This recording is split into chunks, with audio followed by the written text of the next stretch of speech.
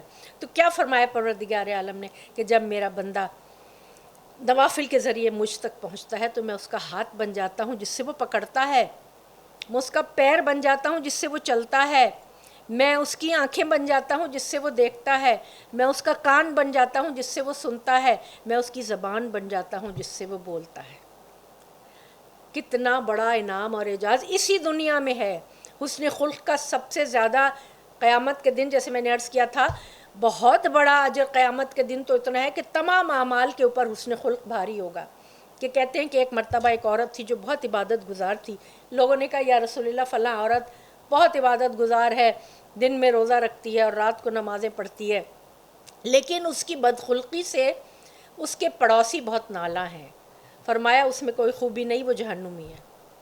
یہ بات سن کر انسان کانپ جاتا ہے کہ عبادتیں بھی کام نہیں آنے والی ہیں جب تک وہ حسن خلق کے ہمراہ نہ ہوں.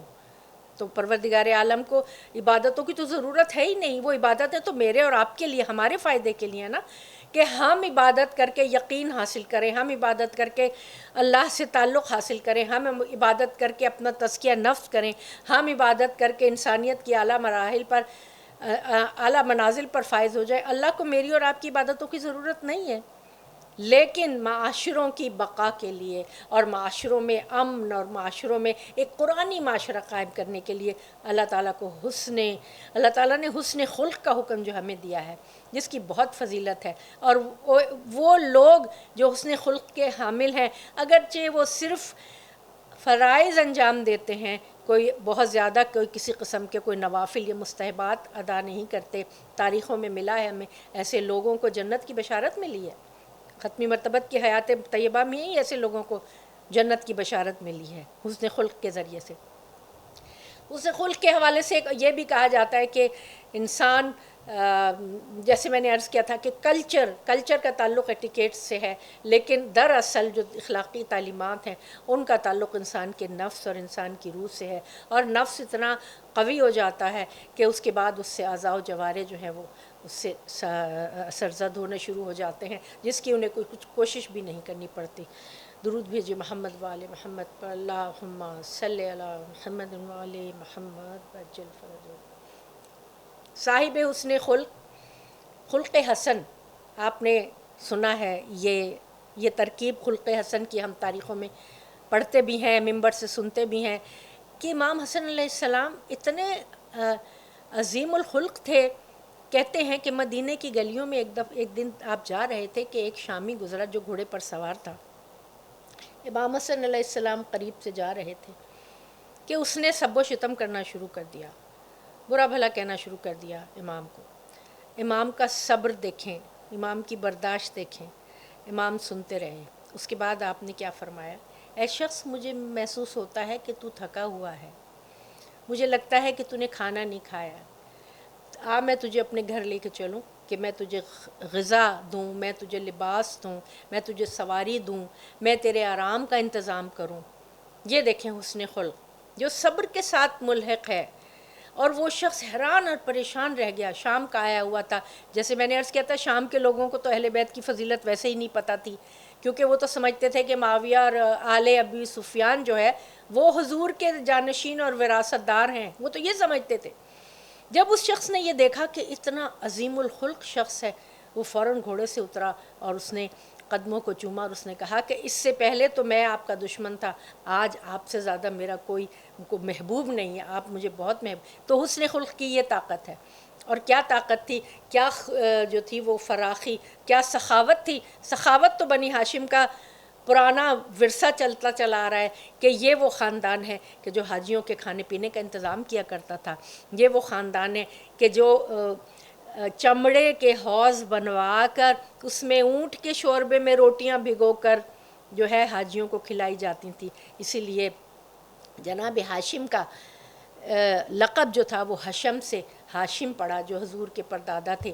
اسی طرح جناب امام حسن علیہ السلام کا دسترخوان اتنا وسیع دسترخوان تھا کہ مدینے کے سب لوگ آ کر جو ہے اس سے مستفید ہوتے تھے.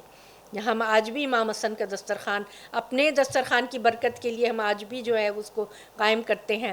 اور یہ وہ دسترخوان تھا. دیکھیں بہت عجیب بات یہ ہے کہ فتوحات ہوئیں، مولا علی کے زمانے میں فتوحات تھیں بہت زیادہ، کہاں سے کہاں تک جو ہے وہ اس سے پہلے فتوحات ہو چکی تھی.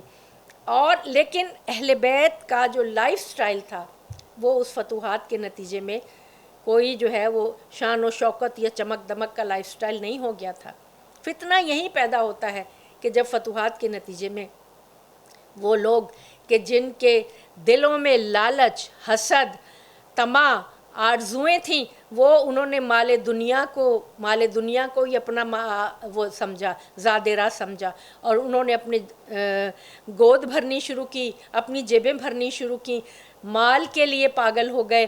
جیسے کہ حضور نے فرمایا تھا کہ میری امت کا فتنہ مال ہے، مجھے تم سے یہ خوف نہیں ہے کہ تم شرک میں مبتلا ہوگے یا تم کفر کی طرف جاؤ گے، نہیں، مجھے تو یہ خوف ہے کہ تم مال کی محبت میں مبتلا ہو کر تمام تعلیمات کو پس پوش ڈال دو گے. آج آپ دیکھ رہے ہیں چاروں طرف ہمارے یہی ہو رہا ہے.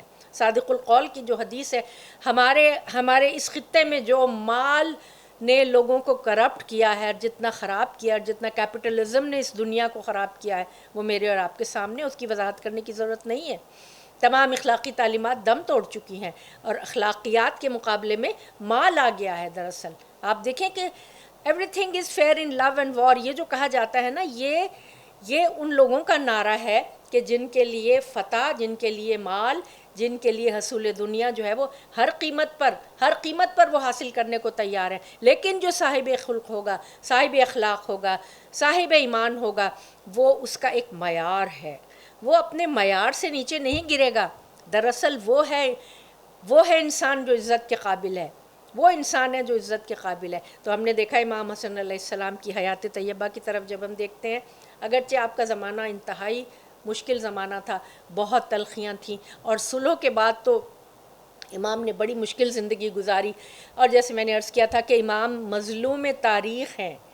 طرح طرح کے الزام میرے مولا پہ لگے، ایسے الزامات لگے کہ آپ نے مومنین کو ذلیل کر دیا. جیسے کہ صلح حدیبیہ میں لوگوں نے کہا تھا کہ ہمیں تو رسالت پر شک ہونے لگا کہ حضور نے جو ہے وہ دب کے صلح کی. اسی طرح مذلل مومنین کہہ دیا، مومنین کو ذلیل کرنے والا. حالانکہ لوگوں کو وہ حدیث یاد نہیں تھی کیا جب حضور نے فرمایا تھا میرے یہ دونوں بیٹے امام ہیں، چاہے کھڑے ہوں یا بیٹھے، اور حضور نے فرما دیا تھا کہ اس بیٹے کے ذریعے جو ہے وہ ایسا امن قائم ہوگا. تو امام حسن علیہ السلام کی جو صلح تھی، اس کے بعد جو واقعات تھے، یہاں ایک رک کے ایک بہت ضروری نقطہ میں آپ کے سامنے عرض کرنا چاہتی ہوں. امام نے حالات کی کجی کو درک کر لیا تھا. امام حسن علیہ السلام نے حالات کے ٹیڑھے ہونے کو پہچان لیا تھا، بھانپ لیا تھا، اور آپ میں اتنی فراست اور اتنی ذہانت تھی کہ اس وقت جنگ کرنا، اس کے نتائج سے امام واقف تھے کہ اگر اس وقت جنگ کی جاتی یا تلوار چلائی جاتی تو تمام مومنین، تمام دراصل وہ لوگ کہ جو علم بردار تھے اسلامی تعلیمات کے، وہ ان کو تہہ تیغ کر دیا جاتا، ختم کر دیا جاتا، خون بہہ جاتا، اور اس شہادت کا کوئی نتیجہ بھی نہ نکلتا. اور وہ جو ملٹی وولٹس کی جو شاک ٹریٹمنٹ کربلا میں جو مولا حسین نے فراہم کی ہم اس سے محروم ہو جاتے ہیں۔ امام حسن علیہ السلام نے ایک طرح سے مہلت دی، جیسے کہتے ہیں نا ٹائم گیننگ پالیسی تھی کہ اتنی مہلت مل جائے، 10 سال کی وہ جو مہلت ملی، 20 سال کی جو مہلت ملی، امام حسن کی شہادت کے بعد 10 سال اور امام کی حیات کے درمیان 10 سال، ٹوٹل 20 سال، یعنی مولا علی کی شہادت 41 ہجری سے لے کے 61 ہجری تک یہ 20 سال کا جو عرصہ ہے، جس میں تمام جو تحریفات تھیں وہ بدرجہ اتم تک پہنچ چکی تھیں اور ڈیویشنز بھی ادھر پہنچ چکی تھی، اور لوگوں کے اندر سے روح دینی بھی ختم ہو چکی تھی، لوگوں کے اندر سے کوئی وہ جو جذبہ جہاد، وہ جو 23 سال کا عرصہ ختمی مرتبت نے جو اپنے معجز نما وجود کی وجہ سے جو اعجاز برپا کیا تھا، انقلاب برپا کیا تھا، وہ انقلاب جاں بلب ہو گیا تھا۔ لیکن یہاں پہ امام نے جو ٹیکٹکس اور امام نے جو پالیسی اپنائی تھی وہ یہ تھی کہ بے شک صلح کر لی ہے، معاویہ کی حکومت ہے، تم حکومت کرو کیونکہ تم نے مکر و فریب سے حکومت حاصل کی ہے۔ یہاں تک کہ سعد بن ابن وقاص کے بارے میں کہا جاتا ہے کہ جب معاویہ کے بعد وہ سلام کرنے کے لیے گیا اس کے خلافت لینے کے بعد، تو سعد ابن ابی وقاص نے کہا السلام علیکہ ایھا الملک، یعنی اے بادشاہ آپ کو سلام ہو۔ تو معاویہ نے کہا کہ کیا حرج تھا اگر کہتے السلام علیکہ ایھا امیر المومنین۔ تو سعد ابن وقاص نے کہا، سعد ابن وقاص وہی ہیں جنہوں نے ایران فتح کیا تھا اور عمر سعد انہی کا بیٹا ہے۔ سعد ابن وقاص نے کہا جس طریقے سے آپ نے حکومت حاصل کی ہے اس طریقے سے میں تو ہرگز، اگر مجھے ملتی میں تو ہرگز نہ حاصل کرتا۔ اور جسٹس امیر علی نے لکھا ہے کہ جس طریقے سے معاویہ نے حکومت حاصل کی وہ ایک بادشاہ کی طرح، روم اور ایران کے بادشاہوں کی طرح وہی شان و شوکت اور طمطراق اور دولت اور پیسہ اور کنیزیں اور غلام اور پوری ملوکیت جو تھی وہ اس کا اظہار کر دیا اس نے۔ تو امام حسن علیہ السلام کی جو پالیسی صلح کی تھی، یہاں دو ٹرمینالوجیز کو آپ یاد رکھیے، ڈیفیکٹو اور ڈیجوری۔ یہ سید محمد تقی کی انہوں نے ہمیں عطا کی ہیں، ان کی شاندار کتاب ہے کربلا تہذیب کا مستقبل، جس میں وہ لکھتے ہیں اس کا تمام تجزیہ کرتے ہوئے کہ مستقبل میں آنے والے جتنی بھی حکومتیں، جتنے بھی معیار ہیں، جتنے بھی سٹینڈرڈز ہیں، وہ سب کربلا کے سٹینڈرڈ پر ہی ناپے جائیں گے۔ تو وہ کہتے ہیں کہ امام حسن علیہ السلام نے واضح طور سے اپنے سنن نامہ کے ذریعے یہ پیغام دے دیا تھا کہ معاویہ کی حکومت ڈیفیکٹو حکومت ہے، یعنی حکومت تو تم نے لے لی لیکن حق حکومت نہیں ہے، ڈیجوری نہیں ہے، لیگل نہیں ہے، قانونی نہیں ہے، ہم اس کو لیگل نہیں ہونے دیں گے، ہم اس کو قانونی طور سے قبول نہیں کریں گے اور یہ ڈیفیکٹو ہی رہے گی۔ گویا تم حکومت کرتے رہو لیکن ہماری حمایت تمہیں حاصل نہیں ہوگی، ہماری بیعت تمہیں حاصل نہیں ہوگی۔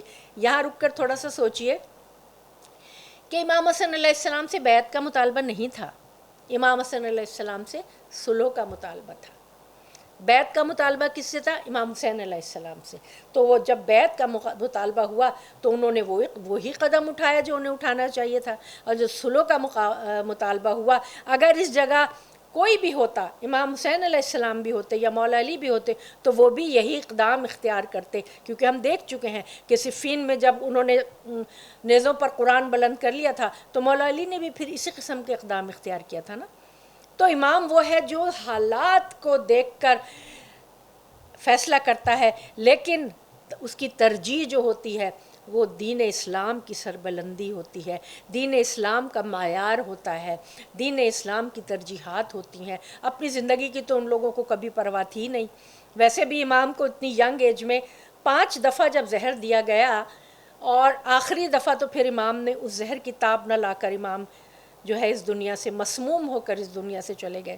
امام نے یہ بھی بات فرمائی کہ دیکھو میری صلح اس وقت تمہیں اسی طرح سمجھ میں نہیں آئے گی جس طرح جناب موسیٰ علیہ السلام کو جناب خضر کے اقدامات سمجھ میں نہیں آئے تھے۔ اس کی وضاحت میں آپ کے سامنے کرتی ہوں، درود بھیجیے محمد وآل محمد پر۔ سورہ کہف میں جب جناب موسیٰ علیہ السلام کو، میں مختصر کر کے آپ کے سامنے اس کا مفہوم بیان کر رہی ہوں، حکم ہوا پروردگار عالم کی طرف سے کہ آپ مرج البحرین، دو دریاؤں کے سنگم پر جائیں اور وہاں ہمارے عالم ربانی سے علم حاصل کریں۔ مفسرین نے لکھا ہے کہ کسی بات پہ موسیٰ علیہ السلام سمجھے کہ میں سب سے بڑا عالم ہوں، تو اللہ تعالیٰ نے حکم دیا کہ جا کر علم حاصل کریں۔ مفسرین نے ان عالم کا نام خضر بتایا ہے۔ سورہ کاف میں تفصیل سے موجود ہے کہ جب آپ تشریف لے گئے اور آپ کا بڑا لمبا سفر تھا، اور وہ میں اس تفصیل میں نہیں جاؤں گی، تو جب موسیٰ علیہ السلام جناب خضر علیہ السلام سے ملے اور خواہش ظاہر کی، تو جناب خضر نے کہا کہ دیکھو ایک شرط پہ میرے ساتھ رہنا کہ تم کوئی سوال نہیں کرو گے، جو بھی میں کروں نا تم خاموش رہو گے، کوئی سوال نہیں کرو گے۔ وعدہ کر لیا موسیٰ علیہ السلام نے۔ اچھا، جب چلنے لگے آگے گئے تو ایک کشتی میں بیٹھے دونوں، اور موسیٰ علیہ السلام کے ساتھ ان کا وصی بھی تھا، ان کا وصی بھی ساتھ میں تھا، یوشع بن نون۔ تو دونوں وہ تینوں بیٹھے کشتی میں، تو خضر علیہ السلام نے کیا کیا کہ کشتی میں سوراخ کر دیا۔ ایک دم سے موسیٰ علیہ السلام، ارے یہ آپ نے کیا کیا، یہ دیکھیں آپ نے کشتی جو ہے وہ بالکل اس کو داغدار کر دیا، اس کو عیب دار کر دیا۔ خضر علیہ السلام نے کہا کہ میں نے کہا تھا نا کہ کوئی میرے کسی عمل کے اوپر بولنا مت، کہ اچھا ٹھیک ہے اب نہیں بولوں گا۔ آگے گئے، جا کے وہاں بچے کچھ کھیل رہے تھے سڑک پہ۔ خضر علیہ السلام نے کیا کیا کہ ایک بچہ تھا 10-12 سال کا، اس کی گردن اڑا دی، قتل کر دیا اس کو۔ اب موسیٰ علیہ السلام سے نہیں رہا، ارے یہ آپ نے کیا کیا، یہ اس بچے کو ناگہاں اپنے بے گناہ بیچارے کو قتل کیا، اس کے ماں باپ کیا سوچیں گے، یہ کیا کیا۔ پھر خضر علیہ السلام نے کہا میں نے تم سے کہا تھا نا کہ تم میرے ساتھ اس شرط پہ چل سکتے ہو کہ میری بات پر بولو گے نہیں۔ وہ کہہ لیں اچھا اب اگر میں بولوں تو آپ مجھے اپنے سے الگ کر دیجیے گا۔ آگے چلتے چلتے ایک قصبے میں پہنچے۔ وہ قصبہ، وہ آبادی ایسی تھی کہ جہاں انتہائی، مفسرین نے لکھا ہے کہ ایسے لوگ موجود تھے جو کسی کو نہ کھانا کھلاتے تھے نہ پانی پلاتے تھے۔ یہ تینوں تھکے ہارے اس جگہ پہنچے ہیں، شہر میں داخل ہوئے، ان کے گرد آلود کپڑے تھے اور تھکے ہوئے تھے، نہ کھانا کھایا تھا نہ پانی پیا تھا، لیکن اس شہر کے لوگوں نے انہیں نہ کھانے کو پوچھا نہ پانی کو پوچھا۔ وہاں ایک دیوار دیکھی جو دیوار گر رہی تھی، خضر علیہ السلام نے کیا کیا کہ اس دیوار کو بنا دیا۔ اب موسیٰ علیہ السلام بولے کہ یہ آپ نے کیا کیا، آپ نے ان کی دیوار بنا دی، کم از کم کوئی معاوضہ ہی طلب کر لیتے کہ ہم کچھ کھا پی لیتے۔ بس خضر علیہ السلام نے کہا کہ بہذا فراق بینی و بینکم، اب میرے اور تمہارے درمیان جدائی ہے، اب میں تمہارے ساتھ نہیں رہوں گا، لیکن جدا ہونے سے پہلے میں اپنے جو کچھ میں نے کیا ہے اس کی میں حکمت تمہارے سامنے رکھ دیتا ہوں۔ کشتی میں سوراخ میں نے اس لیے کیا تھا کہ وہ کشتی 2 یتیم لڑکوں کی کشتی تھی، 2 غلاموں کی کشتی تھی، غریب لوگوں کی، اور وہاں کا بادشاہ جو تھا وہ بہت فاسق و فاجر اور وہ کشتیوں پہ قبضہ کر رہا تھا۔ میں نے اس کشتی کو عیب دار کر دیا تاکہ وہ وقتی طور سے اس کا عیب سمجھ کے اس کو چھوڑ دے، بعد میں اس کی مرمت کرا کے اپنے روزگار اپنا کمائیں گے۔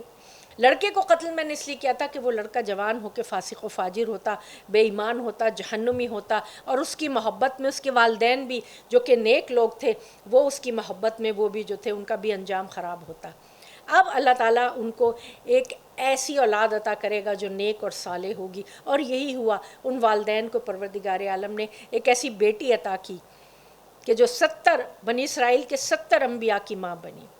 اچھا، دیوار میں نے اس لیے بنائی، جناب خضر نے فرمایا کہ اس دیوار کے پیچھے 2 یتیم بچوں کا خزانہ چھپا ہوا تھا۔ یہ بچوں کے والدین جو تھے وہ بہت نیک ایماندار ان کا والد تھا، اور اگر یہ دیوار گر پڑتی تو لوگ وہ لوٹ کے لے جاتے اور یہ بچے اس خزانے سے محروم رہ جاتے۔ گویا یہ وہ حکمتیں تھیں جو جناب خضر علیہ السلام کے اقدامات کے پیچھے چھپی ہوئی تھیں۔ میرے مولا نے یہ فرمایا، جس طرح موسیٰ کو خضر کے اقدامات کی حکمت سمجھ نہیں آئی تھی، اسی طرح تمہیں بھی میری صلح کے پیچھے جو راز ہے، جو حکمت ہے، وہ تم نہیں سمجھ پاؤ گے۔ یہاں تک کہ جب کربلا برپا ہوئی ہے، اس وقت سمجھ آیا لوگوں کو کہ یہ جو عرصہ امام نے جو گین کیا تھا، 20 سال کا عرصہ، یہ اسی لیے گین کیا تھا، یہ اسی لیے مہلت دی تھی کہ ہر چیز کھل کے صاف صاف ہو جائے، اور حق اور باطل جو ہے وہ اس طرح کربلا کے میدان میں سامنے آئے کہ لاکھ چاہتے ہوئے بھی بنی امیہ کو پروپیگنڈا نہ کر سکے۔